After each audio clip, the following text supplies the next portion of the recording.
Assalamualaikum warahmatullahi wabarakatuh. Pada kesempatan kali ini saya akan menjelaskan mengenai materi yang berikutnya ya, yaitu mengenai fungsi sintaksis. Oke ya, jadi fungsi sintaksis itu dibagi menjadi 5. Ada subjek, ada predikat, objek, pelengkap, dan keterangan. Setelah ini akan saya bahas satu persatu, mulai subjek sampai keterangan.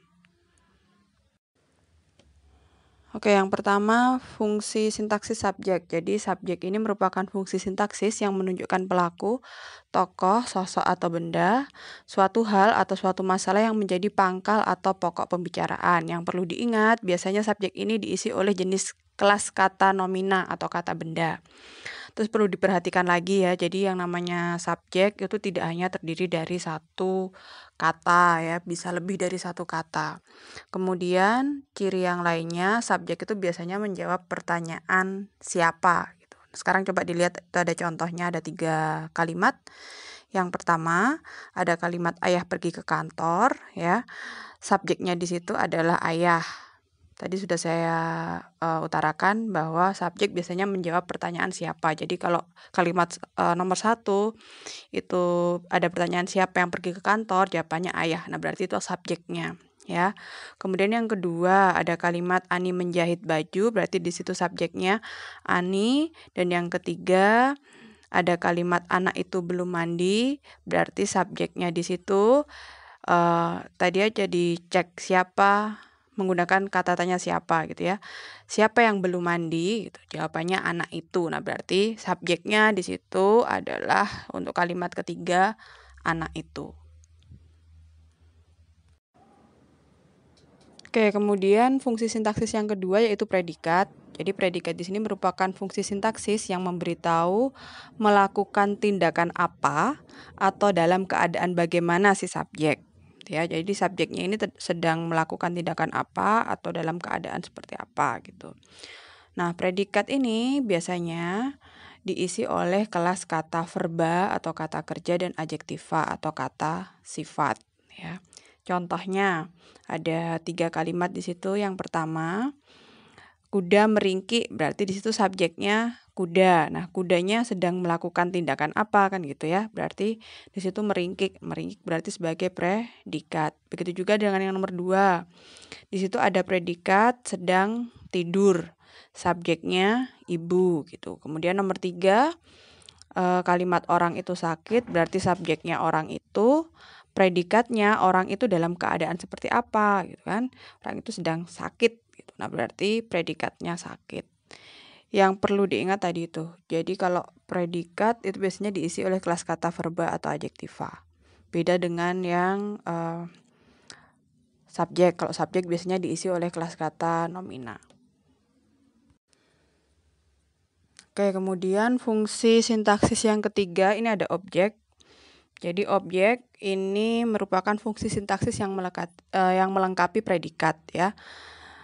Letak objek ini selalu di belakang predikat. Jadi predikat sama objek itu hubungannya erat. Dalam artian antara predikat dan objek itu tidak bisa disisipi oleh fungsi sintaksis yang lain. Jadi objek itu selalu berada di belakang predikat, yang perlu diingat itu. Kemudian objek ini pada umumnya diisi oleh kelas kata nomina atau kata benda. Oke ya, contohnya ada 4 kalimat di situ ya. Kalimat yang pertama, orang itu menipu adik saya. Subjeknya kalau kalimat yang pertama itu ada orang itu, predikatnya menipu.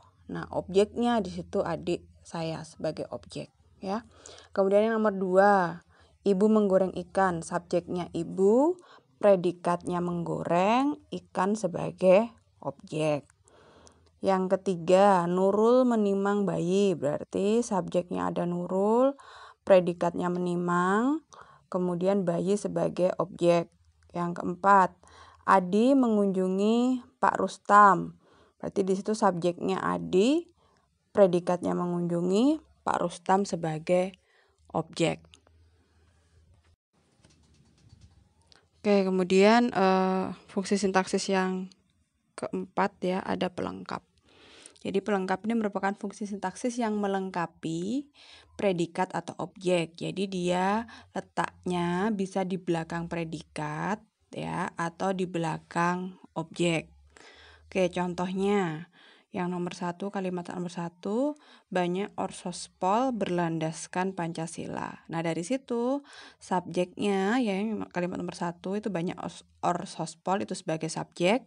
Kemudian predikatnya berlandaskan, Pancasila di situ sebagai pelengkap. Ya, kemudian yang nomor 2, orang itu bertubuh raksasa gitu ya. Subjeknya orang itu, predikatnya bertubuh, raksasa di situ sebagai pelengkap. Kemudian nomor 3, ada kalimat dia mencarikan saya pekerjaan. Subjeknya dia, kemudian predikatnya mencarikan, terus di situ kata saya itu sebagai objek, pekerjaan sebagai pelengkap. Oke ya, selanjutnya akan saya jelaskan mengenai perbedaan antara objek dan pelengkap ya. Ini yang masih sering dibingungkan oleh mahasiswa. Jadi kalau suruh menentukan objek sama pelengkap itu masih sering kebingungan. Nah, sekarang coba dilihat di slide, itu ada 3 perbedaan ya antara objek dan pelengkap. Yang pertama, untuk objek ini biasanya diisi oleh kelas kata nomina atau kata benda. Sedangkan pelengkap ini diisi oleh kelas kata ada nomina atau kata benda, pronomina atau kata ganti, adjektiva atau kata sifat, dan preposisi atau kata depan. Jadi isinya lebih banyak kalau untuk pelengkap ya kelas katanya. Kemudian yang kedua, perbedaan yang kedua perlu diingat tadi hubungan antara objek dan pelengkap itu kan hubungannya sangat erat ya. Jadi objek itu letaknya selalu berada di belakang predikat. Yang perlu diingat itu. Nah, kalau pelengkap ya, ini berada langsung di belakang predikat jika tidak ada objek ya, dan di belakang objek kalau unsur objek tersebut hadir. Karena tadi kan fungsi pelengkap dia melengkapi predikat ataupun melengkapi objek. Jadi kalau dia melengkapi predikat ya, susunannya berarti susunan kalimatnya subjek, predikat, pelengkap.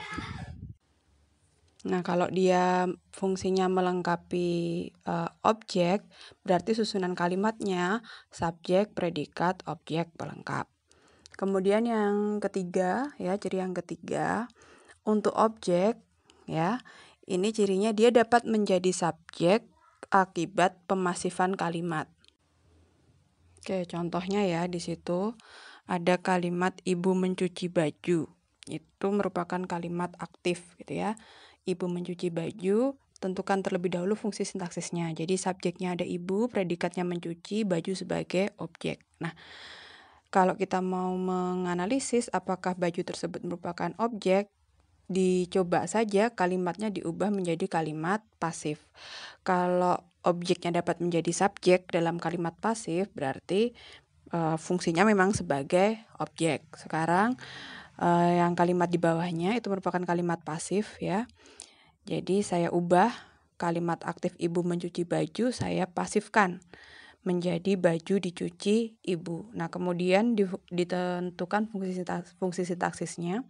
Jadi baju di situ sebagai subjek, dicuci sebagai predikat, ibu sebagai objek. Nah, dari situ dapat terbukti bahwa kata baju pada kalimat yang aktif ya, itu menduduki fungsi objek karena dia dapat menjadi subjek apabila kalimatnya dipasifkan.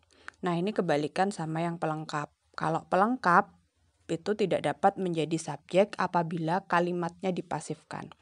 Oke, contohnya ada kalimat dia berparas cantik, itu merupakan kalimat aktif ya. Jadi kalau kalimat aktif itu kan cirinya predikatnya menggunakan imbuhan me ataupun ber ya. Jadi ada kalimat dia berparas cantik itu merupakan kalimat aktif. Kemudian kita analisis fungsi sintaksisnya. Oke, subjeknya ada dia, kemudian predikatnya berparas. Nah, kita menentukan nih bingung.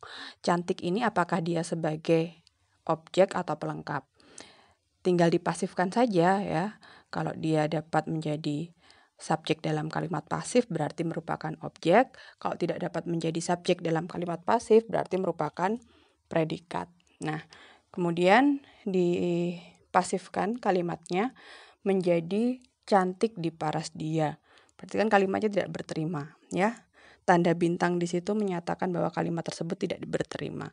Berarti dari situ dapat disimpulkan bahwa kata cantik itu fungsinya bukan sebagai subjek tapi sebagai pelengkap.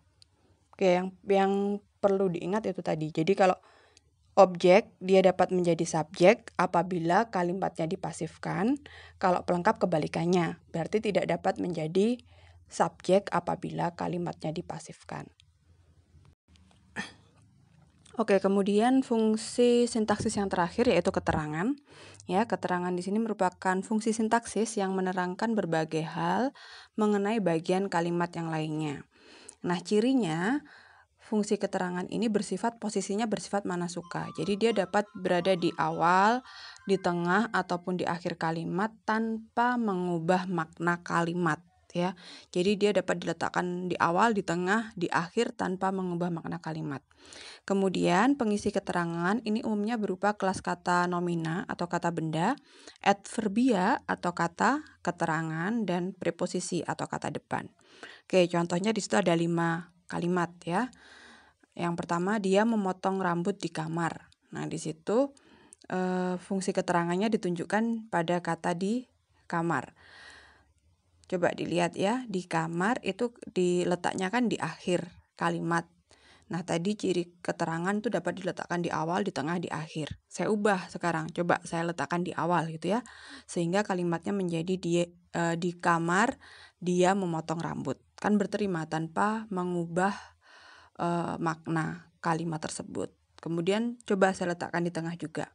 Dia di kamar memotong rambut, juga masih berterima. Berarti kata di kamar di situ berfungsi sebagai keterangan ya. Kemudian nomor 2, Rustam sekarang sedang belajar. Subjeknya di situ Rustam ya, sekarang di situ sebagai keterangan, sedang belajar sebagai predikat ya. Coba aja diletakkan di depan gitu ya, kata sekarang.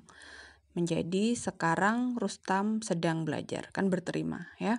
Kemudian nomor 3, kemarin ibu membeli ayam, berarti di situ keterangannya kemarin ya sebagai keterangan, ibu sebagai subjek, membeli sebagai predikat, ayamnya sebagai objek. Kemudian yang nomor 4 itu kalimat nomor 4 ya, subjeknya ibu, kemudian pelan-pelan itu sebagai keterangan, membuka itu sebagai predikat, pintu sebagai objek ya. Kemudian nomor 5, subjeknya Ani, kemudian predikatnya membeli, sayur sebagai objek, di pasar sebagai keterangan. Jadi yang perlu diingat, keterangan itu ya letaknya atau posisinya bersifat manasuka. Dapat di awal, di tengah, di akhir kalimat, dan tidak mengubah makna kalimat. Itu saja yang perlu diingat. Oke, kemudian ini ada contoh analisis fungsi sintaksis ya. Kemarin sudah menganalisis kelas kata, sekarang kita belajar bagaimana menganalisis fungsi sintaksis. Oke, ada 3 contoh kalimat. Yang pertama ada kalimat anak-anak itu menari di aula ya. Kalau saya biasanya mencari predikatnya terlebih dahulu. Jadi predikatnya saya cari terlebih dahulu. Perlu diingat yang namanya predikat tadi biasanya diisi oleh kelas kata verba atau kata kerja dan kata adjektiva atau kata sifat ya. Sekarang dilihat aja predikatnya di situ menari sebagai predikat. Nah, siapa yang menari itu berarti kan jawaban atas jawabannya merupakan subjek ya. Siapa yang menari? Yang menari adalah anak-anak itu. Berarti anak-anak itu sebagai subjek. Kemudian di aula ini sebagai keterangan ya.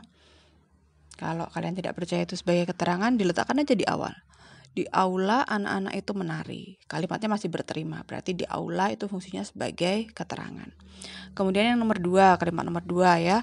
Ibu mengambilkan saya air minum. Ya.